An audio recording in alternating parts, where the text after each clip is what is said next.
Hi guys, James at RampantLionReviews again for you today with another beer review. For this one we are going to stick to Sweden and we're going to have a look at another beer from one of my very local breweries here in Skåne in the very south of the country. So I've reviewed a couple of beers from these guys recently and the ones that have been in the cans have always been pretty good actually, so I'm really curious to see how this one turns out. So for this review then we are going to head up towards Eslöv, which is a little bit kind of to the northeast-ish of me here in Lund, and we're having a taste of another beer from Remmarlöv Gårdsbryggeri. So this one is the Neblina.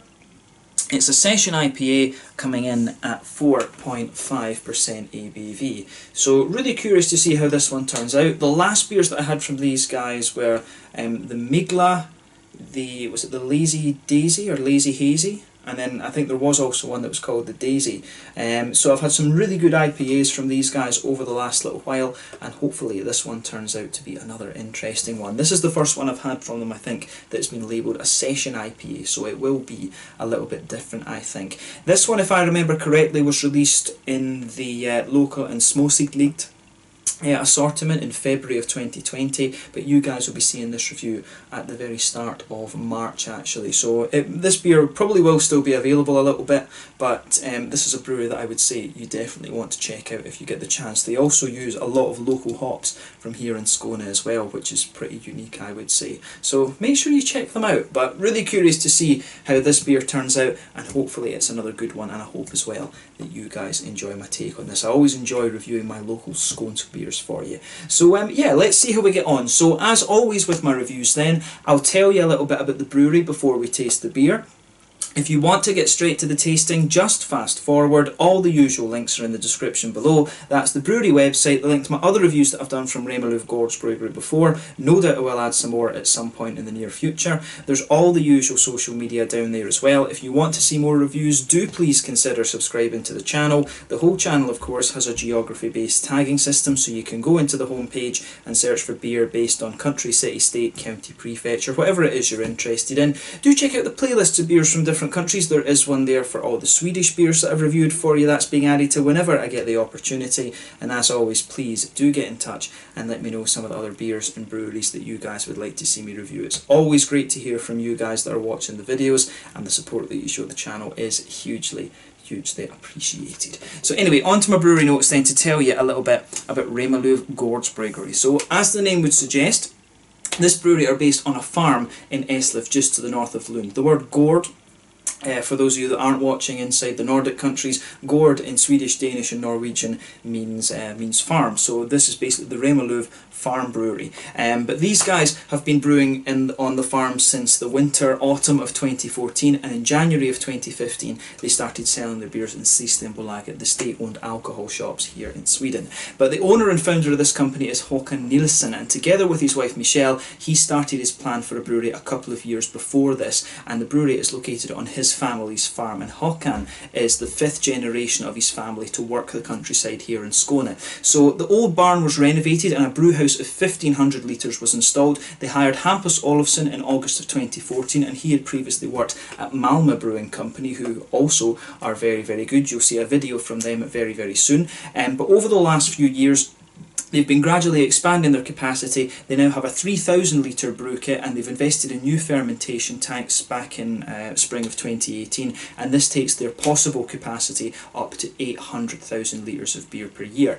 In 2019 they also opened up a summer pub for the first time, which was opening every Wednesday. I think they plan to open that this year in 2020 as well, and they're also planning for some further expansion over this year in 2020 as well. So exciting things to come from Remmarlöv Gårdsbryggeri. I tried my first beer from these guys back in 2015 or 2016 I think, which was pretty cool. I believe the first one I might have had was one of their red beers, which was released around Christmas actually. So a brewery that you definitely want to check out if you get the chance, and they've been making kind of steady advances in all of their beers. I think I must have tried about 10 or 11 beers from this brewery now, and they're always pretty nice. I would say if you get the chance to try their Christmas beers, is it the Red Slope that's the Imperial Red one, or the Red Hoof? The Red, I forget the exact name, but their Imperial Red that they do at Christmas time is a very, very nice beer, and a lot of the canned IPAs and things they've been doing recently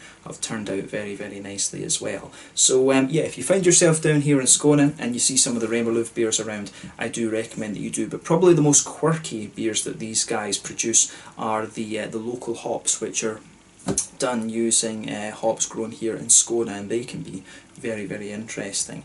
But yeah, that's all you really need to know about Remmarlöv Gårdsbryggeri for the moment. If you want to learn more, of course, you can check out the brewery website. You can follow them on Facebook and Instagram and stuff to keep up to date with all the latest goings on. And of course, you can check out the Rate Beer, Untappd and Beer Advocate pages to learn more about the individual beers that they've done. So yeah, let's get on and actually have a taste of this one then. So as you can see, the artwork on this is a little bit different from some of the other ones that we've seen.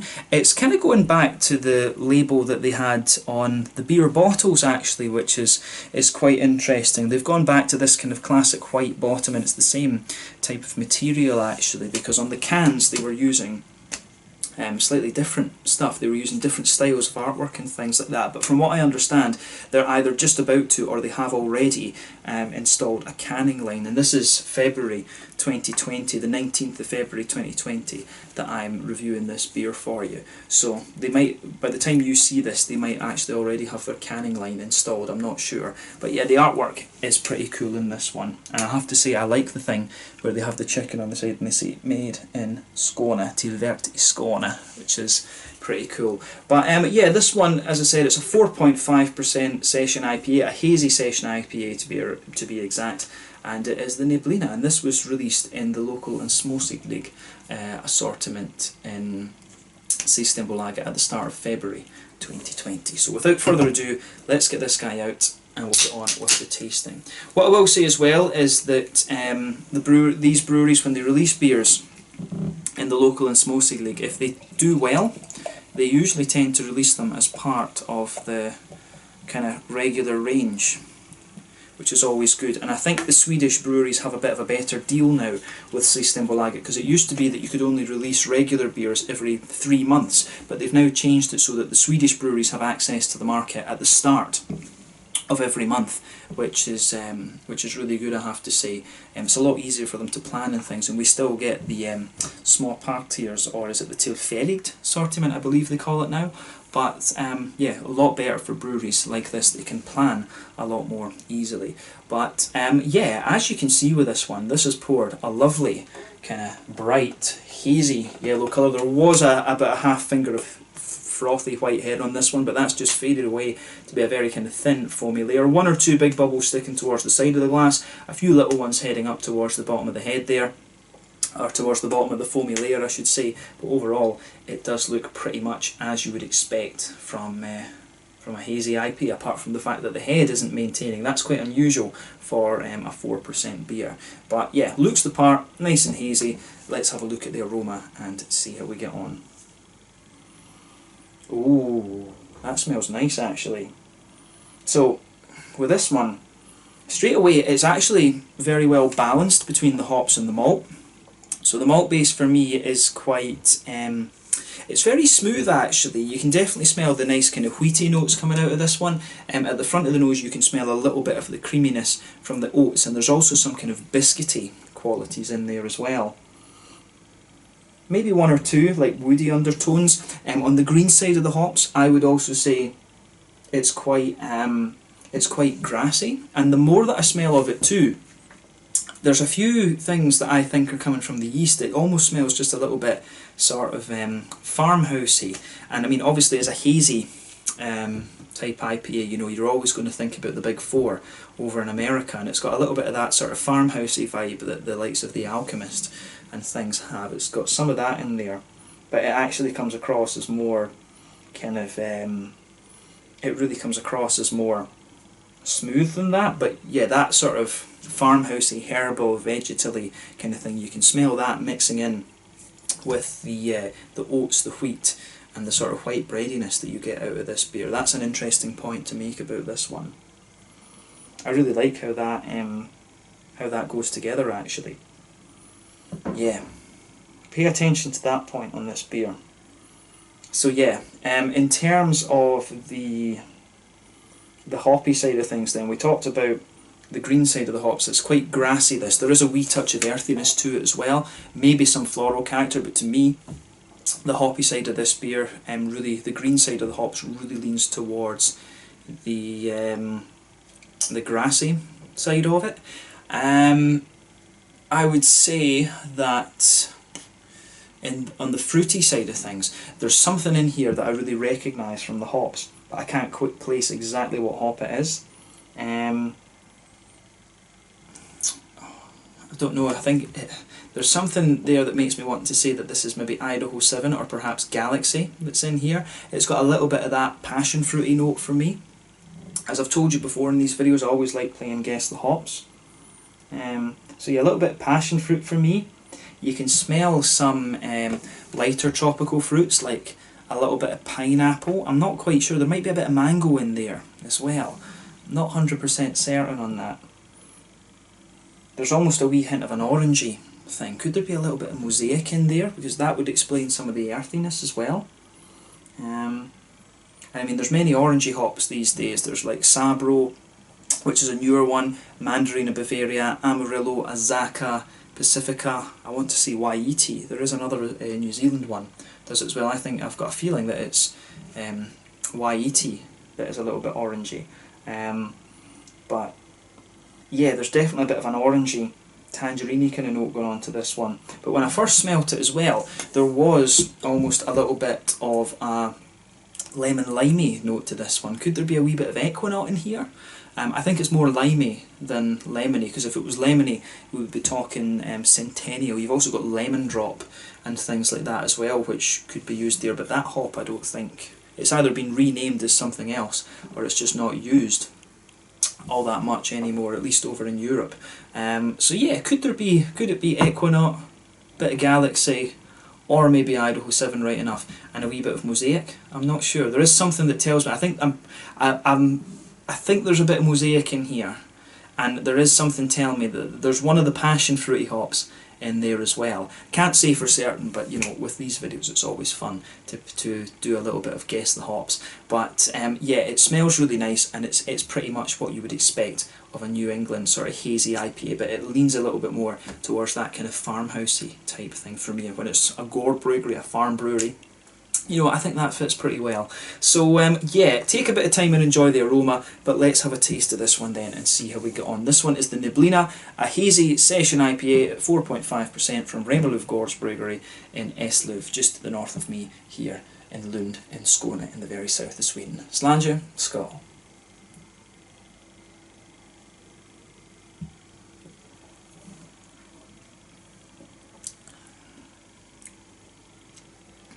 Yeah, that's pretty nice actually.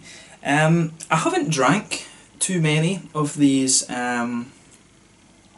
session IPAs, but this one is actually quite nice. I mean, the thing I'd found with a lot of session IPAs was I just found them very, very thin.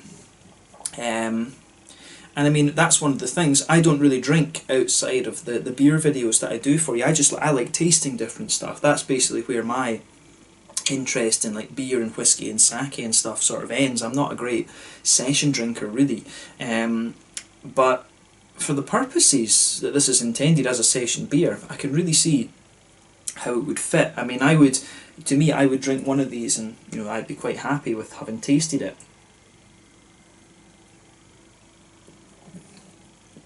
But I think it's nice. It's got a good solid flavour to it. That this would actually be a good one for them to make as one of their kind of regular beers, if you like. If they could open up their own bar and be selling this on keg along with some food and stuff, they would be making a good bit of money out of that, I would say. This is a solid beer, I would say. Thumbs up to them on this.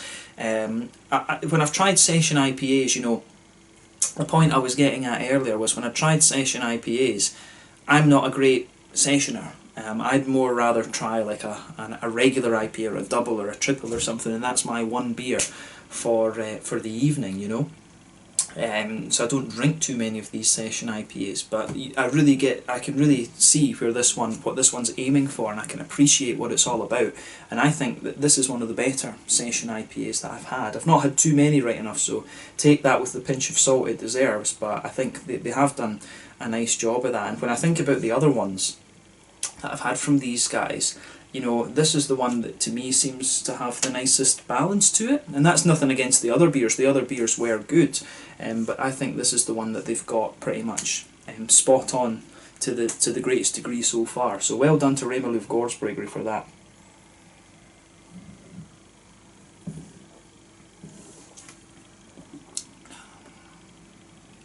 So yeah, let's try and break down the flavour of this one then. Middle of your palate, you can feel a little bit of that kind of white bready, wheaty kind of thing. And to me, the wheatiness that this beer has does have a little bit of bite to it. You can feel it almost jumping off the tongue a little bit, which is nice.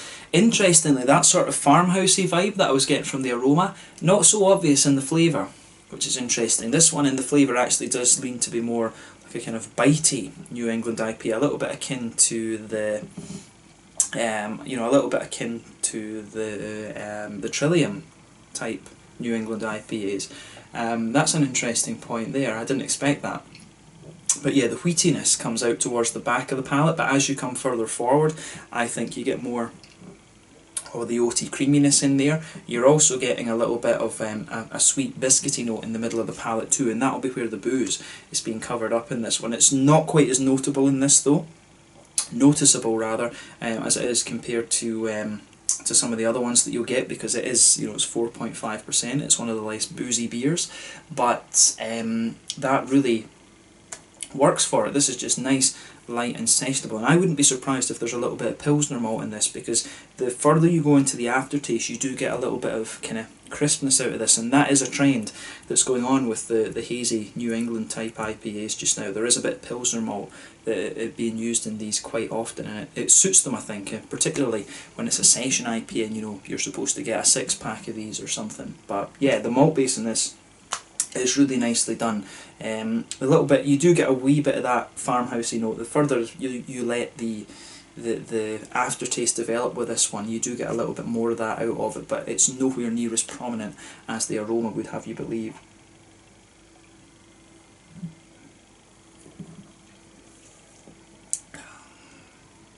But yeah, I like that actually. In terms of the hoppy side of things then, back corners of the palate, if you go to the back corners of the tongue, you've got a little bit of earthiness there. That smooths out a little bit as you come forward, and as you reach the front corners of the palate, it's got a nice level of floral aromaticity to it. Round the very front curve of the tongue, it's a little bit lighter and more grassy, but I think the floral qualities are more prominent in this, and that's in contrast with the aroma as well, where it was more grassy. And behind the front curve of the palate, that's where you get that nice oily bubble, where the juicy fruity esters start to push their way out of the beer. So for me, if you go towards the back of the tongue, of that oily part there, you've got a wee bit of a passion fruity note, and as you move further forward from that, the tropical notes kind of smoothen out a little bit in my mind, which is quite nice. I'm not sure, I think it does become a little bit orangey. The earthiness and a wee bit of that orangey character does make me think that maybe there's a wee bit of mosaic in here. From the passion fruity side of things, it could be Galaxy, because you do have a little bit more complexity to the tropical fruit than simply passion fruit. If it was passion fruit on its own, I'd be more tempted to say Simcoe or something like that. But to me, it's got a good little bit of a passion fruity note there, not dark and enough to be grapefruit, of course, but as you come forward towards the kind of front edge of the tongue, there is a wee bit of a sort of limey note in there. The fruity side for me is quite similar to what I was expecting from the aroma, but the malt base and the hoppy notes are a little bit different, as I say. But this is a really nice beer. The further you go into the aftertaste with it, it does start to feel a little bit drier, and you get a bit more freshness out of it. And for a session IPA, that's what you want. You want a bit of crispness and a bit of that dryness to it, so that you're wanting your next one. So it's quite a well designed beer in the sense as well from the commercial point. But yeah, I think this is really nicely done. It gets a thumbs up from me. I think actually out of the IPAs that I've had, I mean, they've done some really big double IPAs and things like that. This is probably the one I like the most to be honest with you. This is the one that strikes me as being the most well done. So thumbs up to Remmarlöv for this. I think that they're on to something like that. But I mean, I think probably when it comes to the high alcohol things, the way I would describe Remmarlöv, if they do the darker beers at the high alcohol, that's probably where they're strongest. But their lower alcohol beers also, they tend to be pretty good in that category as well. So definitely an interesting point to consider when you think about this brewery right now.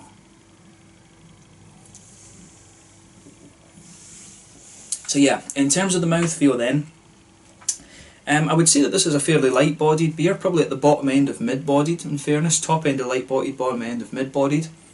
Carbonation does have a degree of crispness to it. The mouthfeel of this beer is quite clean and wet, but there is an element of oiliness to it.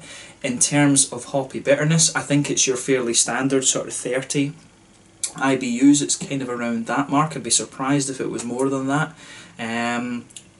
Malt base, like I say, smooth, little bit of crispness towards the back of the palate and a wee touch more sweet in the middle of the tongue, and you've also got some nice fruitiness to it, a little bit oily and things like that as well. But I mean, overall, this is a very nice beer, and I think this is the IPA that I've enjoyed most out of their canned ones so far. So keep it going like this. Actually, I think this is really nice, and that's not to say there was anything wrong with the others, but this is just the one that has really ticked the most boxes for me on the tasting. So yeah, it's pretty cool. So yeah, let's leave it at that for this one. This one was the Neblina, a session hazy IPA at 4.5% from Remmarlöv Gårdsbryggeri, just outside of Eslöv here in Skåne in the south of Sweden. My favourite IPA, I think, from the can series so far, apart from the collaboration they did with Malmo, of course, because that was just a monster. But yeah, let's leave it at that. Once again, thank you for watching my beer reviews. Until the next time, please like, subscribe, share, all the usual YouTube stuff. Let me know your own thoughts on this beer in the comments section below. Let me know what your favourite beers are from Remmarlöv Gårdsbryggeri as well. I'm sure we'll return to these guys at some point in the near future because they are releasing beers fairly regularly.